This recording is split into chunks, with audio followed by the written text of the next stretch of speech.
Assalamualaikum warahmatullahi wabarakatuh.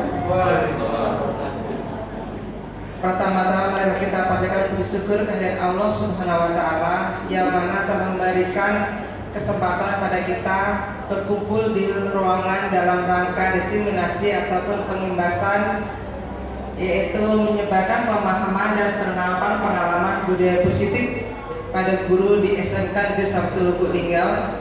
Kemudian tak lupa teriring salam kepada Nabi Muhammad SAW yang sudah membawa syafaatnya kita sampai akhir zaman. Baiklah, sebelum acara kita mulai, ada baiknya kita melafazkan lafaz basmalah terlebih dahulu. Baiklah, terima kasih saya ucapkan kepada Bapak Ibu Guru yang sudah meluangkan waktunya untuk menghadiri acara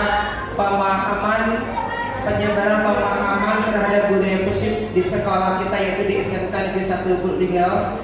Bella, di sini saya akan membahas materi yang berhubungan dengan adanya, yaitu materi budaya positif, di mana dalam hal ini materi ini akan disampaikan oleh 3 orang CGP yang angkatan 11 dari SMK Negeri 1 Lubuk Linggau. Yang pertama saya, Ana Lucia, yang kedua nanti Bu Sakti, dan yang ketiga nanti adalah Bapak Padot. Dan langsung saja untuk materi saya, yaitu mengenai budaya disiplin positif, di mana sama-sama sudah kita ketahui bahwa budaya positif itu adalah merupakan nilai dan kebiasaan di sekolah yang berpihak pada peserta didik agar mereka dapat berkembang menjadi pribadi yang kritis, penuh hormat dan bertanggung jawab. Sebenarnya kata disiplin adalah merupakan kata-kata yang sudah umum, yang bahkan di mana-mana kata disiplin itu sudah biasa kita dengarkan. Di mana kata disiplin nanti akan membentuk karakter siswa menjadi karakter pribadi yang bertanggung jawab. Menurut Ki Hajar Dewantara, yaitu tujuan pendidikan yaitu menuntun segala kodrat yang ada pada anak agar mereka dapat mencapai keselamatan dan kebahagiaan yang setinggi-tingginya sebagai manusia maupun sebagai anggota masyarakat. Oleh sebab itu, sebagai seorang pendidik, kita hanya menuntun tumbuh kembang atau hidupnya kekuatan kodrat yang ada pada anak agar dapat memperbaiki laku, bukan dasarnya ya, hidup dan tumbuhnya kekuatan kodrat anak tersebut ya. Jadi setiap anak sudah mempunyai kodrat sendiri-sendiri, baik kodrat alam maupun kodrat bahkan yang dibawa oleh anak tersebut. Jadi setiap anak pasti mempunyai kodrat yang tidak sama. Nah di sini ini maksud dengan disiplin adalah kemampuan memerintah diri sendiri dalam mengontrol dan menguasai diri untuk memilih tindakan yang mengacu pada nilai yang kita hargai dengan penuh tanggung jawab tanpa rasa perintah. Jadi masing-masing pribadi itu punya kesadaran ya, khususnya kesadaran diri bahwa yang kita lakukan adalah merupakan suatu kedisiplinan ya. Sebagaimana kita umat beragama, setiap agama itu menanamkan disiplin pada setiap pribadi kita. Nah, untuk di sekolah, contoh budaya positif di sekolah sebenarnya banyak sekali ya Pak Ibu ya.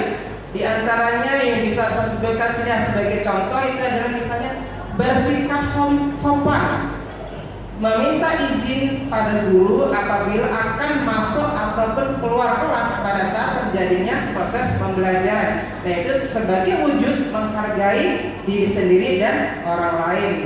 Kemudian contoh yang lain, budaya mengantri ya. Budaya mengantri bisa kita lihat dalam kehidupan sehari-hari, baik anak-anak di sekolah misalnya kalau mau jajan di kantin dan sebagainya. Kemudian contoh lain lagi, melaksanakan kerja bakti atau biasa kita lakukan Jumat bersih ya. Itu dilakukan oleh peserta didik, siswa maupun oleh kita sebagai tenaga pendidik. Kemudian contoh yang lain lagi, datang sekolah tepat waktu ya, dan masuk sekolah serta mengikuti kegiatan belajar. Sebagai sifat jujur. Kemudian terakhir, contoh yang terakhir mentaati peraturan yang ada di sekolah. Baik Bapak Ibu, masih semangat ya Bapak Ibu ya? Semangat. Nah, kalau kita berbicara budaya positif ya, di mana budaya positif ini kita ada yang namanya konsep utama budaya positif. Di mana konsep budaya positif ini meliputi beberapa hal, yaitu diantaranya ada perubahan paradigma belajar, kemudian ada motivasi perilaku manusia, kemudian ada disiplin positif, ada posisi kontrol restitusi, ada segitiga restitusi, ada juga yang namanya kebutuhan dasar manusia, dan yang terakhir adalah keyakinan kelas. Di mana dari berbagai konsep utama budaya positif tersebut sebenarnya itu sudah sering Bapak Ibu lakukan dalam kehidupan sehari-hari, baik dalam kehidupan di rumah tangga maupun kehidupan di sekolah. Misalnya kalau kita bicara masalah perubahan paradigma baru, ya, perubahan paradigma baru atau pembelajaran yang disesuaikan dengan kurikulum yang sedang berlaku.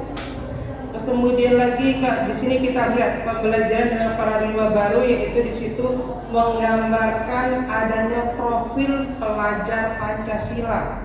Pembelajaran dengan paradigma baru merupakan pembelajaran yang dirancang berdasarkan prinsip pembelajaran berdiferensiasi, sehingga para peserta didik belajar sesuai kebutuhannya berdasarkan tahap perkembangan sesuai dengan teori psikologi modern untuk mewujudkan profil pelajar Pancasila, di mana profil pelajar Pancasila ini sudah beberapa kali diumumkan oleh pemerintah ya. Dan di antaranya di situ profil pelajar Pancasila meliputi yang pertama yaitu beriman, bertakwa kepada Tuhan Yang Maha Esa dan berakhlak mulia. Karena sesuai yang paham di negara kita kan, kita sesuai sila Pancasila yang pertama yaitu ketuhanan Yang Maha Esa. Kemudian profil yang selanjutnya adalah berkebinekaan global. Kita ketahui masyarakat Indonesia ini adalah terdiri dari berbagai macam suku budaya. Ya, ada budaya dari Sumatera, ada dari Jawa, ada dari Kalimantan dan lain sebagainya. Di mana setiap masing-masing daerah itu kebiasaannya, budayanya berbeda, tetapi kita tetap satu. Terus kemudian profil yang lain ada profil mandiri. Profil mandiri ini kita harapkan peserta didik kita adalah menjadi pribadi yang mandiri, yang tidak tergantung kepada orang lain, ya. Mandiri dalam hal sesuai dengan situasinya. Kalau sebagai pelajar berarti dia mandiri sebagai pelajar, misalnya mandiri dalam menyelesaikan setiap tugas-tugasnya. Kemudian profil yang lain ada bernalar kritis. Ya Bapak Ibu, sesuai yang kita ketahui sekarang dalam zaman teknologi mau tidak mau kita harus mengikuti perkembangan zaman. Kita sebagai pendidik juga harus mengikuti perkembangan zaman, karena kita ketahui peserta didik kita adalah anak-anak milenial. Anak milenial adalah anak-anak yang cepat tanggap terhadap adanya perubahan teknologi. Jadi kalau kita tidak mau mengikuti teknologi, ya kita akan ketinggalan. Sementara peserta didik kita adalah anak-anak yang cepat sekali tanggap adanya perubahan teknologi. Kemudian profil yang lain yaitu bergotong royong. Profil bergotong royong ini sebenarnya bisa dikatakan budaya dari zaman nenek moyang kita, di mana pada zaman dahulu nenek moyang kita sudah terbiasa melakukan dalam kegiatan sehari-hari yaitu dalam bergotong royong. Demikian itu juga diterapkan pada peserta didik kita. Kalau peserta didik kita contoh bergotong royongnya kita di sekolah, misalnya pada saat melakukan kebersihan bersama, misalnya Jumat bersih atau kebersihan kelas bersama, itu contoh sederhana dalam bergotong royong. Kemudian profil yang terakhir adalah kreatif, ya. Saat ini dituntut kita harus selalu mempunyai pandangan atau pemikiran yang inovatif, ya. Tidak hanya berpikir terhadap hal-hal yang sudah ada, tapi hal yang sudah ada harus tetap kita kembangkan, yaitu kita berpikir kreatif. Next. Nah, kita kembali ke disiplin positif tadi ya. Disiplin positif itu berasal dari kata disiplina yang artinya belajar. Disiplin mengacu pada diri sendiri yang memiliki tanggung jawab terhadap apa yang dilakukan berdasarkan nilai-nilai yang diyakini. Di mana disiplin positif merupakan salah satu cara penerapan disiplin yang bertujuan untuk menumbuhkan kesadaran serta memberdayakan peserta didik tanpa imbalan atau yang kita kenal dengan istilah reward, adanya ancaman ataupun hukuman. Jadi sebagai pendidik, tujuan kita adalah menciptakan peserta didik yang memiliki disiplin, yaitu disiplin diri, sehingga mereka berperilaku mengacu kepada nilai-nilai kebajikan universal dan memiliki motivasi intrinsik dalam perubahan perilaku ke arah yang lebih baik, di mana motivasi intrinsik adalah motivasi yang berasal dari diri masing-masing, berarti berasal dari diri peserta didik kita. Jadi kalau kita sebagai guru sudah memberikan teladan berperilaku positif, secara tidak sadar kita adalah memberikan contoh terhadap peserta didik kita. Oh, ternyata Bapak Ibu gurunya perilakunya positif. Secara tidak sadar sedikit demi sedikit nanti peserta didik juga akan mengikutinya. Ya, makanya kalau falsafah Ki Hajar Dewantara di zaman dulu ya, guru itu bisa dikatakan dididik dan ditiru. Jadi hal-hal yang positif yang kita lakukan setiap hari itu akan dilihat oleh peserta didik dan dia akan mengikutinya. Kemudian dari disiplin positif itu juga ada yang namanya nilai-nilai kebajikan. Ya, nilai-nilai kebajikan adalah sifat positif manusia yang merupakan tujuan mulia yang ingin dicapai setiap individu. Nilai tersebut bersifat universal dan lintas bahasa, suku, bangsa, agama maupun latar belakang. Jadi universal ini berarti berlaku secara umum, tidak memandang latar belakang, baik suku, bangsa, agama maupun latar belakang yang lain. Jadi semua peserta didik itu kita berlakukan dalam budaya disiplin positif secara universal. Kemudian dengan mengaitkan nilai-nilai kebajikan yang diyakini seseorang, maka motivasi intrinsiknya akan terbangun sehingga menggerakkan motivasi dari dalam untuk dapat mencapai tujuan mulia yang diinginkan. Kemudian nilai-nilai kebajikan yang ingin dicapai oleh setiap anak Indonesia kita akan kenal tadi dengan istilah profil pelajar Pancasila. Next. Nah, selain itu juga kita mengenal ada istilah kebutuhan dasar manusia ya. Sebenarnya kalau kebutuhan dasar manusia itu misalkan kebutuhan yang utama. Kalau zaman dulu kebutuhan dasar manusia itu hanya pangan, sandang, dan papan. Tapi sekarang sesuai perkembangan zaman yang menjadi kebutuhan dasar manusia itu akan lebih meluas lagi. Nah, kalau berdasarkan ya materi kita, yaitu kebutuhan dasar manusia adalah sesuatu yang kita lakukan untuk mendapatkan apa yang kita inginkan.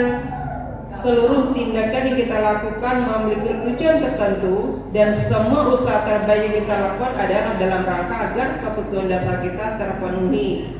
Nah, kebutuhan dasar tersebut di sini ada 5 bagian ya, yaitu yang pertama adalah kebutuhan dasar bertahan hidup atau survival ya. Dalam kehidupan, kalau kita mau bisa bertahan hidup, kita harus survival, bisa dikatakan kita harus menyesuaikan dengan kondisi ya. Kalau kita tinggal di tempat yang berbeda dengan asal usul kita juga harus menyesuaikan dengan keadaan tempat yang kita tempati. Terus kemudian kebutuhan dasarnya yaitu penguasaan. Ya, penguasaan berarti kita tadi bisa menguasai keadaan, ya bisa mengontrol diri dan sebagainya. Kemudian ada kasih sayang dan rasa diterima. Ya, kasih sayang dan rasa terima itu bisa berasal dari anggota keluarga, ya, dari pasangan hidup kita, dari orang tua kita, dari anak-anak kita, bahkan bisa juga dari lingkungan. Kalau kita di sekolah berarti bisa berasal dari lingkungan sekolah atau juga dari rekan kerja kita. Kemudian kebutuhan yang lain ada kebutuhan kesenangan. Kebutuhan kesenangan ini bisa dikatakan dengan adanya kebutuhan yang sesuai dengan hobi kita, di mana kesenangan tersebut misalnya pada saat-saat tertentu kita butuh yang namanya refreshing, ya, jalan-jalan biar otak kita yang sehari-harinya bergelut dengan rutinitas kita di sekolah itu menjadi refresh kembali. Kemudian kebutuhan dasar yang lain itu kebebasan atau sekarang dikenal dengan istilah freedom. Ya, kemudian kebebasan berarti kebebasan yang tidak ada arahannya, tapi kebebasan yang ada batasannya, yaitu kebebasan, di mana kebebasan tersebut ya itu ada batasannya. Kalau kita di sekolah, kebebasannya misalnya untuk peserta didik kita adalah peserta didik kita diberikan kebebasan untuk mengemukakan pendapat ya, sesuai dengan pembelajaran Ki Hajar Dewantara bahwa kita dalam mendidik anak itu sesuai dengan kodrat alam maupun kodrat zaman, dan pendidikan adalah sesuai dengan yang berpihak pada peserta didik. Kalau pada zaman dulu pendidikan hanya berpusat pada guru ya, jadi guru hanya mentransfer ilmu. Tapi kalau sekarang pendidikan itu berpihak pada murid, di mana murid selain menerima transferan dari ilmu dari guru, peserta didik juga diberikan kebebasan untuk mengembangkan wawasannya melalui berbagai sumber. Apalagi sekarang sumber media dan sebagainya sudah sangat terbuka. Bisa dikatakan dunia ini adalah genggaman. Kenapa demikian? Karena dengan gadget kita bisa memperoleh semua informasi kita inginkan. Next. Nah, dari budaya positif sendiri ya, karena kita dalam hal yang kita utamakan adalah penerapan budaya positif di sekolah, yaitu pengertian budaya positif adalah nilai, keyakinan dan kebiasaan di sekolah yang berpihak pada murid. Hal ini dilakukan agar murid dapat berkembang menjadi pribadi yang kritis, penuh hormat dan bertanggung jawab. Di mana tujuan membangun budaya positif di sekolah adalah menumbuhkan karakter anak. Adapun karakter yang diharapkan yaitu menjadi manusia dan anggota masyarakat untuk mencapai keselamatan dan kebahagiaan seperti tujuan pendidikan nasional, yaitu seperti tercantum dalam profil pelajar Pancasila. Dalam menciptakan budaya positif di sekolah itu perlu adanya kerjasama ataupun kolaborasi serta komunikasi yang baik dari semua pihak, mulai dari pendidik maupun peserta didik sendiri. Berarti bisa dikatakan lingkungan di sekolah itu harus saling mendukung, harus ada kerjasama ataupun kolaborasi. Karena kalau tidak adanya kerjasama atau kolaborasi, hal tersebut tidak akan tercapai. Next. Nah, menurut Ki Hajar Dewantara juga menyatakan bahwa untuk mencapai kemerdekaan atau dalam konteks pendidikan kita saat ini ya, untuk menciptakan murid yang merdeka, secara utamanya harus ada disiplin yang kuat. Disiplin yang dimaksud adalah disiplin diri yang memiliki motivasi internal. Jika tidak memiliki motivasi internal, maka kita memerlukan pihak lain untuk mendisiplinkan kita atau motivasi eksternal, karena berasal dari luar bukan dari dalam diri sendiri. Adapun definisi kata merdeka menurut Ki Hajar Dewantara adalah merdeka itu iku jarwanya noramung limasin pangrih ing uga kuat kuasa mandiri priyaga. Merdeka itu artinya tidak hanya terlepas dari perintah, akan tetapi juga cakap buat memerintah diri sendiri. Jadi ada kesadaran dari setiap masing-masing individu. Pemikiran Ki Hajar Dewantara ini sejalan juga dengan pandangan Dian Gassen dalam bukunya yaitu Restoring School Discipline, yaitu 2000 yang dicetak pada 2001, di mana dia menyatakan bahwa arti dari kata disiplin berasal dari bahasa Latin yaitu disciplina, yang artinya belajar. Kata disiplina juga berasal dari kata yang sama dengan disiplin, yaitu murid maupun pengikut. Untuk menjadi seorang murid atau pengikut, seseorang harus paham betul alasan mengapa mereka mengikuti suatu aliran atau ajaran tertentu, sehingga motivasi yang terbangun adalah motivasi intrinsik, bukan motivasi ekstrinsik. Kalau motivasi intrinsik itu berarti benar-benar berasal kesadaran dari peserta didik sendiri, seperti adanya motivasi intrinsik dari Bapak Ibu guru. Motivasi itu sudah Pak Ibu tadi berarti dengan kesadaran penuh melakukan tugas dan tanggung jawabnya sesuai dengan porsinya masing-masing. Tapi kalau yang ekstresi itu berasal dari luar, itu sering dipaksakan. Sementara kita budaya positif ini bukan pemaksaan, tapi adalah menularkan budaya positif dalam kehidupan kita sehari-hari. Next. Nah, dia juga menyatakan bahwa Arti asli dari kata disiplin juga berkonotasi dengan disiplin diri dari murid-murid Sokrates maupun Plato, ya. Disiplin diri dapat membuat seseorang menggali potensi menuju kepada sebuah tujuan, sesuatu yang dihargai dan bermakna. Dengan kata lain, disiplin diri juga mempelajari bagaimana cara kita mengontrol diri dan bagaimana menguasai diri untuk memilih tindakan yang mengacu pada nilai-nilai yang kita hargai. Dengan kata lain, seseorang yang memiliki disiplin diri berarti mereka bertanggung jawab terhadap apa yang dilakukannya karena mereka melakukannya berdasarkan tindakan mereka pada nilai-nilai universal kebajikan. Nah, dalam hal ini Ki Haji Dewantara juga menyatakan pertanggungjawaban itulah selalu menjadi sisihannya hak atau kewajiban dari seseorang yang memegang kekuasaan atau pimpinan dalam dunia. Kemudian arti yang lain bisa juga dikatakan ialah orang yang bertanggung jawab diri sendiri serta tertibnya laku diri dari segala hak dan kewajiban. Nah, sebagai pendidik, tujuan kita adalah menciptakan anak-anak yang memiliki disiplin diri sehingga mereka bisa berperilaku dengan mengacu pada nilai kebajikan universal dan memiliki motivasi intrinsik dan bukan ekspresi tadi ya, Bapak Ibu ya. Next.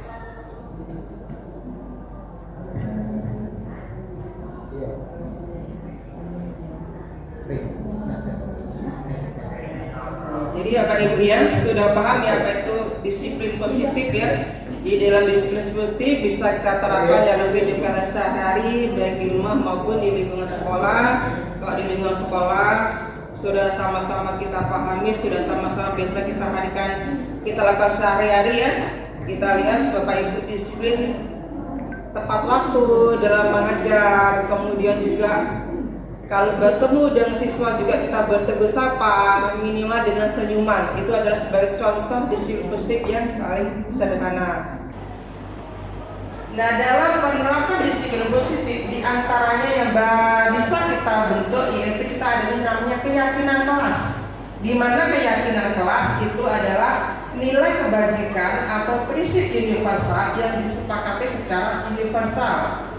Di mana keyakinan tersebut itu tidak lepas dari adanya latar belakang, suku, negara, bahasa maupun agama. Jadi bersifat universal atau bersifat umum.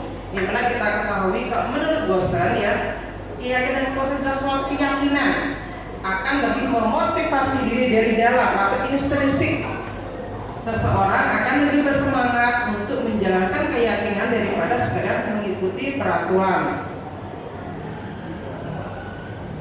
Nah, dalam keyakinan kelas itu bisa kita bentuk ya, kita sebagai guru kita bisa bentuk bersama-sama dengan siswa yang ada di kelas, diantaranya dengan cara bahwa pembentukan keyakinan kelas itu bisa kita buat dengan berdasarkan keyakinan itu bersifat abstrak, di mana keyakinan bersifat abstrak daripada peraturan yang lebih rinci dan lebih konkret. Kemudian pembentukan keyakinan juga dibuat dengan keyakinan kelas bisa berupa peraturan-peraturan atau pernyataan-pernyataan yang universal.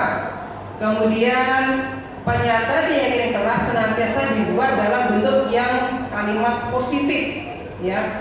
Kemudian keyakinan kelas hendaknya tidak terlalu banyak sehingga mudah diingat dan dipahami oleh setiap anggota kelas. Kemudian setiap warga kelas sebaiknya ikut berkontribusi dalam membuat kegiatan kelas lewat curah pendapat. Jadi setiap siswa dikasih kesempatan untuk menyampaikan pendapatnya. Kemudian bisa juga dengan bersedia meninjau kembali keyakinan kelas yang sedang kita buat, itu kita tinjau, kita lihat dari waktu ke waktu. Itulah yang saya bisa sampaikan. Kemudian untuk selanjutnya akan disampaikan oleh Ibu Sarti Rafika. Silakan Bu Sarti. Baik, terima kasih Bapak Ibu. Kita lanjutkan ke materi berikutnya, yaitu disiplin positif melalui segitiga restitusi. Tadi kan kita sudah bahas tentang disiplin positif yang dilakukan dengan membuat keyakinan kelas. Apa itu segitiga restitusi?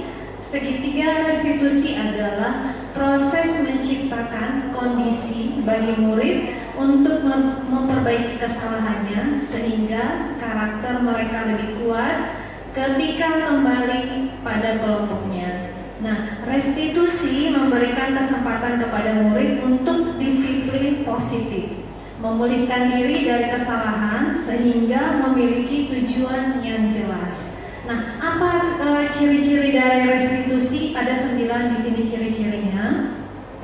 Yang pertama adalah bukan untuk menebus kesalahan, namun untuk belajar dari kesalahan. Ya, jadi anak itu ketika melakukan kesalahan dia bisa belajar dari kesalahan yang dilakukannya. Kemudian memperbaiki hubungan.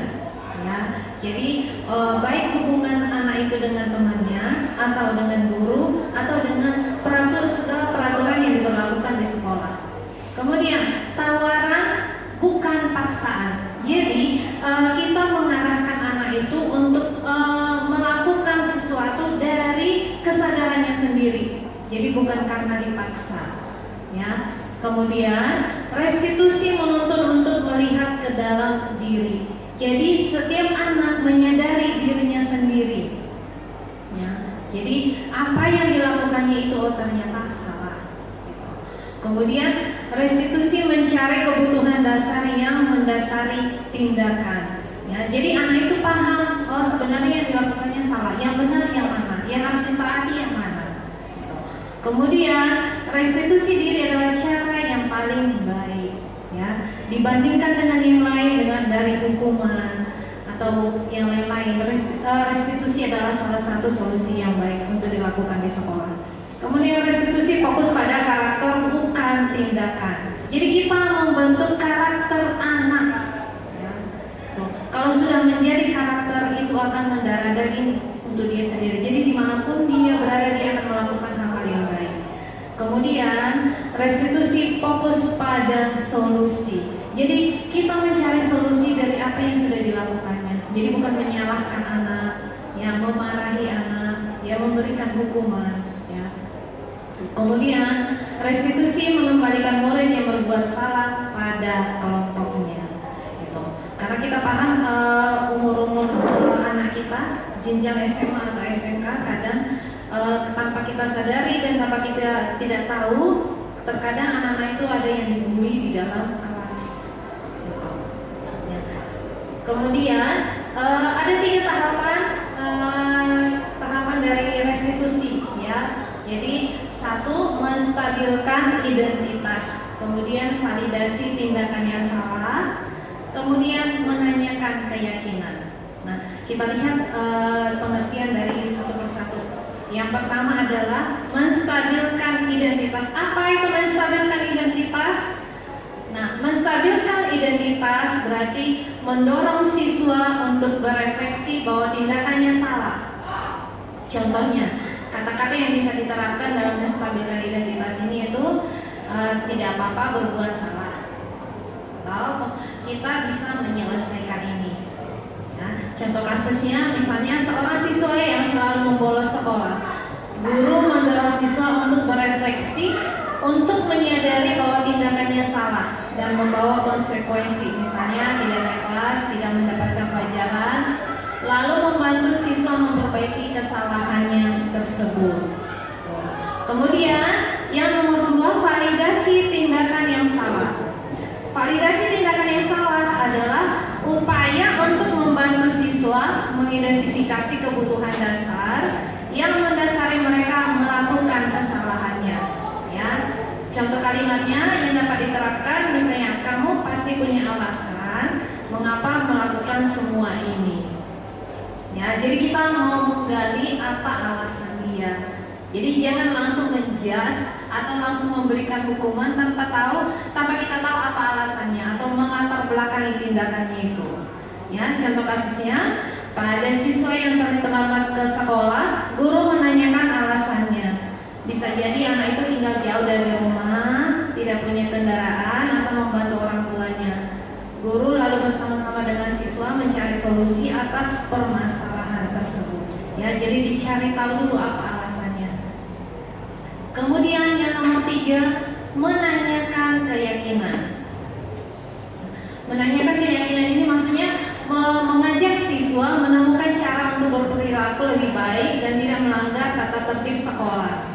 Contoh kalimatnya misalnya apa nilai-nilai yang telah disepakati di sekolah. Nah, tadi kan sudah ada urutannya dari awal, jadi membuat kesepakatan kelas atau keyakinan kelas. Jadi kita tanyakan lagi dari keyakinan kelas itu yang dilanggar anak itu yang mana? Tuh. Nah, contoh kasusnya pada siswa yang suka melanggar tata tertib, guru dapat membantunya berefleksi dan mengingat kembali nilai-nilai di sekolah serta membantunya berefleksi apa yang ingin dicapai akan seperti apa dia di masa yang akan datang. Jadi kita menanyakan keyakinan anak tersebut ya dari keyakinan kelas yang sudah kita buat sebelumnya. Jadi anak itu memahami, bisa sadar dan karakter positif pada anak itu bisa muncul. Gitu. Nah, demikian Bapak Ibu untuk penjelasan dari penerapan segitiga restitusi. Untuk materi berikutnya nanti akan dilanjutkan oleh Bapak Mariot Situmorang. Terima kasih. Baik. Selanjutnya saya akan membawakan topik selanjutnya itu kebutuhan dasar manusia. Kebutuhan dasar manusia adalah segala sesuatu yang dibutuhkan oleh manusia untuk mempertahankan keseimbangan fisiologis dan psikologis yang bertujuan untuk mempertahankan kehidupan dan kesehatan. Lanjut. Next. Ada 5 kebutuhan dasar manusia menurut Dr. William Glasser. Salah satunya adalah penguasaan, di mana kebutuhan ini berhubungan untuk mencapai sesuatu yang menjadi kompeten, menjadi terampil, diakui atas prestasi dan keterampilan kita, didengarkan dan memiliki rasa harga diri. Jadi penguasaan kita yang diutamakan. Kedua, selanjutnya kebutuhan dasar manusia adalah bertahan hidup atau survival. Ini adalah kebutuhan yang bersifat psikologis untuk bertahan hidup, misalnya kesehatan, rumah dan makanan. Selanjutnya, kebutuhan dasar adalah kasih sayang dan rasa yang diterima. Ini adalah kebutuhan psikologis. Kebutuhan ini juga meliputi keinginan untuk tetap berhubungan dengan orang lain seperti teman, keluarga, pasangan hidup, teman kerja, binatang peliharaan, dan kelompok di mana kita bergabung. Selanjutnya kebutuhan kesenangan. Ini kebutuhan untuk mencari kesenangan, bermain dan tertawa. Dan terakhir adalah kebutuhan kebebasan, kebutuhan akan kemandirian, otonomi, memiliki pilihan dan mampu mengendalikan arah kehidupan seseorang. Itu 5 dasar kebutuhan menurut William Glasser. Next. Terus ada motivasi perilaku manusia. Motivasi perilaku itu ada berbagai macam. Pertama, untuk menghindari ketidaknyamanan atau hukuman. Selanjutnya, untuk mendapatkan imbalan, penghargaan dari orang lain. Selanjutnya, untuk menjadi orang yang mereka inginkan dan menghargai diri sendiri dengan nilai-nilai yang mereka percayai. Maksud, next. Konsep disiplin. Konsep disiplin itu ada mengharapkan dengan identitas gagal. Pertama ada hukuman, yang kedua ada penghargaan. Hukuman itu ada berbagai macam. Pertama, perasaan menyakitkan, tidak nyaman, murid takut, memaksa, murid menyembunyikan kesalahan, dan murid menjadi rendah diri. Sedangkan penghargaan itu membuat murid tidak efektif, merusak hubungan atau mengadakan sifat iri, mematikan kreativitas, menghukum dengan sistem ranking, dan merampas hak-hak menghargai dirinya sendiri. Lanjut. Nah, konsep disiplin itu ada konsekuensi, ada restitusi. Konsekuensi itu penguatan jangka pendek, perlu monitoring, berkelanjutan, stimulus, respon, murid menghormati peraturan, kehilangan waktu untuk memenuhi kesalahan. Sedangkan restitusi, murid bertanggung jawab untuk perilakunya, fokus pada pemecahan masalah jangka panjang, murid menghormati dirinya dan orang lain, teori kontrol, dirinya memegang kontrol, murid bersemangat untuk memperbaiki kesalahan. Selanjutnya, nah konsep disiplin definisi yang tadi Ibu Satu jelaskan itu ada perbedaannya. Contoh, di sini ada contoh kasus siswa tidak sering mengerjakan PR. Kalau memakai hukuman, itu guru menghukum siswa tersebut menurunkan korban bendera selama 10 menit. Kedua, guru marah dan murid takut. Itu biasanya. Konsekuensinya kalau mau hukuman, itu guru memberikan konsekuensinya dengan mengerjakan PR saat istirahat atau dikerjakan sebanyak 3 kali lipat. Selanjutnya, atau guru tegas dan siswa menghormati peraturan. Berbeda dengan restitusi. Restitusi itu guru menanyakan keyakinan kelas dirinya dan membantu siswa menjelaskan masalah. Mengapa dia siswa itu tidak mengerjakan PR. Yang kedua, guru terbuka dan siswa menghormati dirinya dan orang lain. Lanjut. Nah, posisi kontrol restitusi itu ada 5. Pertama sebagai penghukum, kedua pembuat bersalah, teman, pemantau, dan manajer. Sebagai penghukum, ini ada contoh kasusnya penerapan posisi kontrol itu kasusnya siswa tidak memakai atribut lengkap saat upacara bendera. Nah, sebagai posisi kontrol atau penghukum, guru itu pertama mengatakan patuhi aturan sekolah, lalu berdiri di depan barisan. Itu biasanya sebagai penghukum. Atau sebagai pemantau. Biasanya kalau kita bicara gini, kamu sudah melanggar peraturan dan apa posisi-posisinya? Itu posisi kalimat biasanya, contoh kalimatnya. Atau sebagai teman, ayolah yang penting buat guru bangga. Kali ini tidak apa-apa kamu salah. Itu posisi kita sebagai teman, kalimatnya. Selanjutnya kalau pembuat rasa bersalah, kalimat yang contohnya kalimatnya adalah berapa kali Bu Guru harus memberitahu kamu, Bu Guru kecewa sama kamu. Itu salah satu kalimat untuk kasus memakai atribut tidak lengkap. Terus lanjut posisi kontrol yang terakhir, manajer. Kalimat yang lebih enak itu apakah betul kesalahan kamu? Nah, ini bisa meningkatkan, membuat anak tertanya atau menyadari kesalahan mereka. Terus kira-kira bagaimana kamu akan memperbaiki kesalahan kamu? Nah, ini akan menjadikan feedback ke anak-anak apa yang dilakukannya. Bagaimana dia akan memperbaiki kesalahannya ketika tidak memakai atribut lengkap saat upacara bendera. Baiklah, Bapak Ibu, terima kasih masih kesediaan waktunya. Demikianlah pemaparan yang sudah kami sampaikan, yaitu CGP Angkatan 11 dari SMK Negeri 1 Lubuk Linggau. Sekali lagi saya ucapkan banyak terima kasih. Kurang lebih saya mohon maaf. Saya akhiri. Wassalamualaikum warahmatullahi wabarakatuh.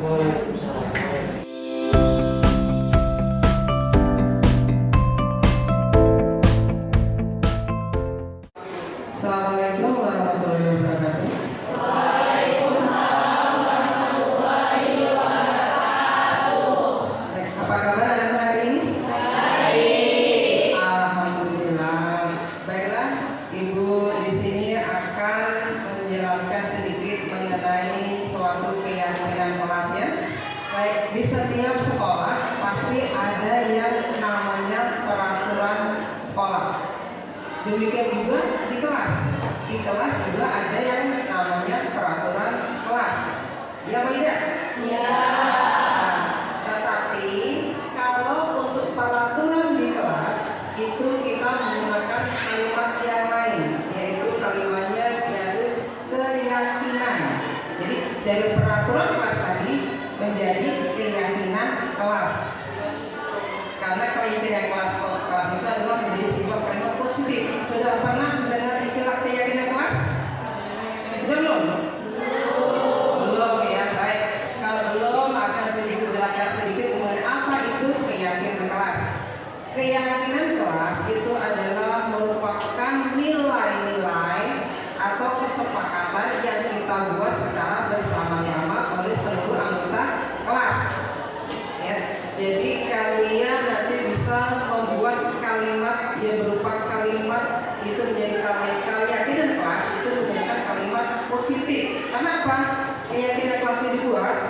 keyakinan kelas ini dibuat agar nanti kalian menjadi pribadi yang bisa bertanggung jawab.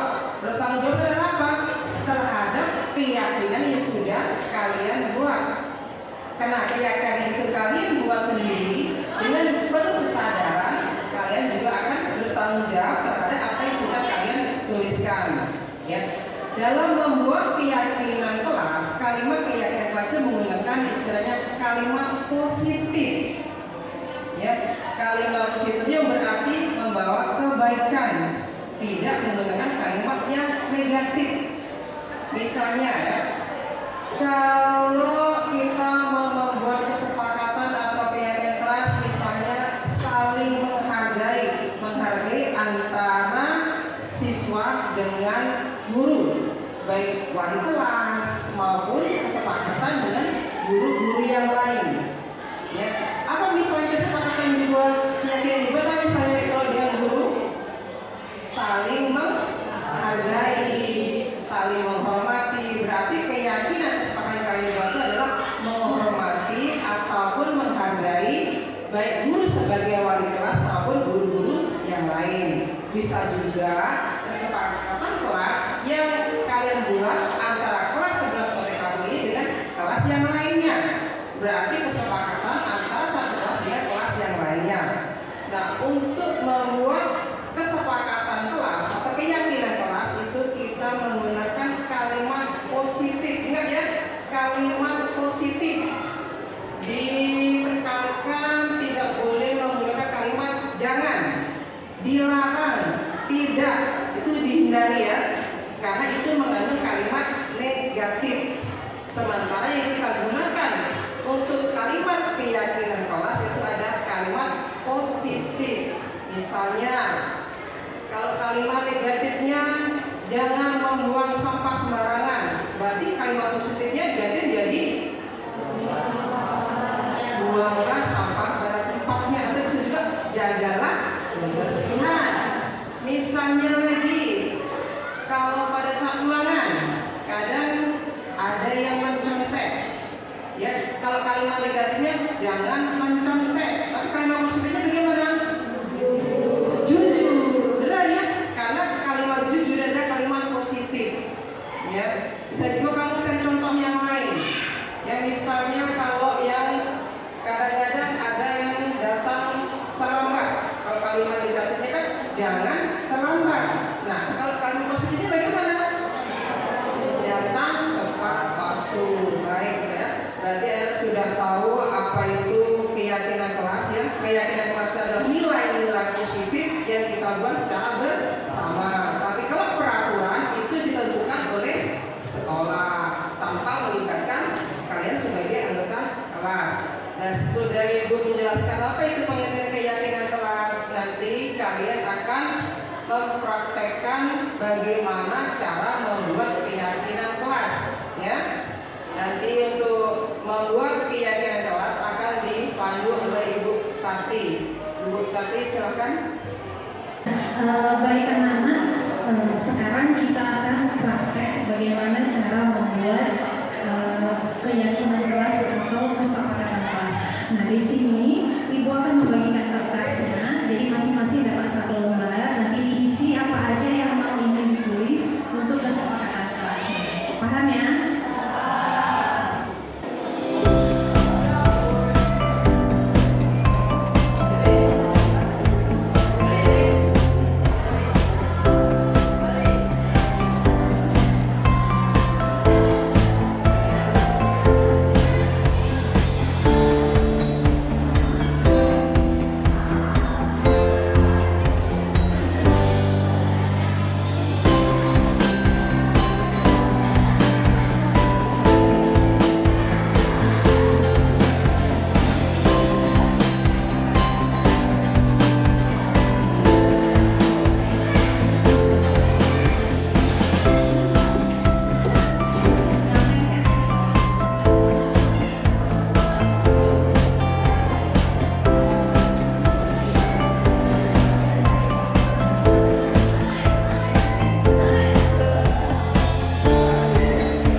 Oke.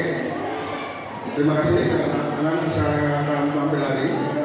Tadi kan Ibu Sati sudah membuat keyakinan kelas bahwa sudah ditempel kan?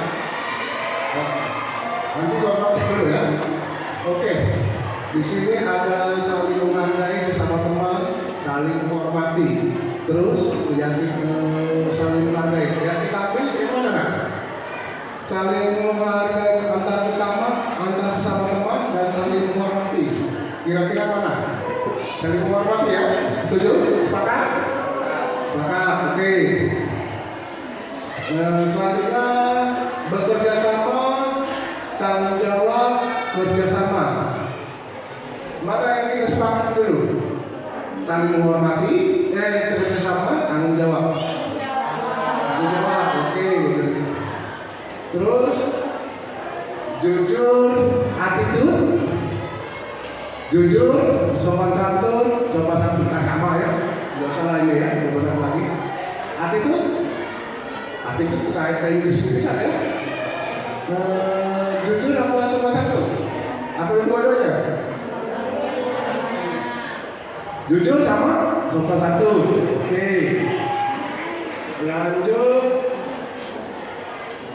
Duduk dengan tertib dalam belajar, teratur, tertib. Mana? Tertib ya? Tertib ya? Sepakat? Ya, tertib.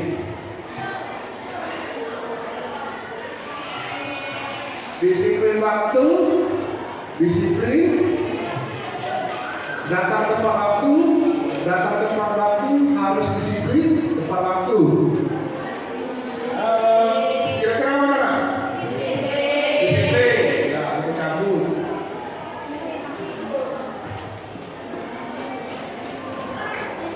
Terus buanglah sampah pada tempatnya, menjaga kebersihan. Buanglah sampah pada tempatnya, jaga kebersihan. Sama ya? Sama jaga kebersihan, sama menjaga kebersihan. Atau buang sampah pada tempatnya, sama ya? Oke, cabut.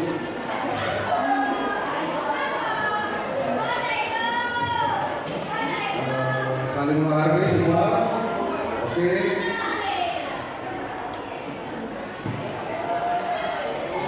Jadi dari sekian yang ditempel tadi, jadi ada beberapa yang kita jadikan kesepakatan kelas. Ya. Pertama saling menghargai, kedua tanggung jawab, ketiga kerjasama, jujur, sopan santun, tertib, disiplin, dan menjaga kebersihan. Nah, dari kesepakatan ini ada yang mau ditambahkan lagi nggak? Nggak ada. Jadi saya sepakat ya bahwa kesepakatan ini sudah sepakat bahwa hari ini akan dilaksanakan di kelas. Ya, baik. Jika kita sudah sepakat, pada anak-anak nanti tolong dijalankan kesepakatan keyakinan kelas ini. Keyakinan kelas ini dimanapun pelajaran, baik pelajaran Bapak maupun pelajaran guru-guru lain. Jadi tanamkanlah keyakinan kelas ini di dalam diri Anda bahwa keyakinan kelas ini akan membangun positif dalam diri Anda dalam menghadapi pelajaran. Ya. Nah, anak-anak, demikianlah pembuatan keyakinan kelas pada hari ini. Bapak akhiri. Selamat siang, sampai jumpa lagi dalam pelajaran. Semoga anak-anak tetap sehat selalu.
Assalamualaikum warahmatullahi wabarakatuh.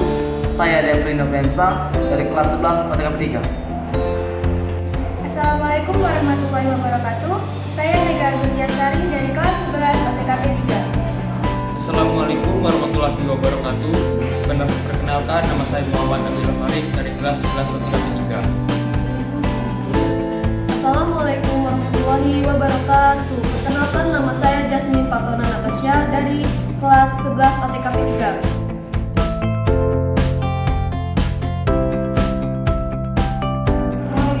Sangat bersemangat, Senang sekali. Sangat senang, Sangat senang.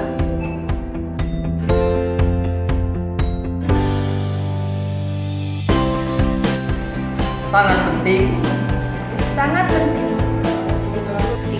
sangat penting, Sangat penting.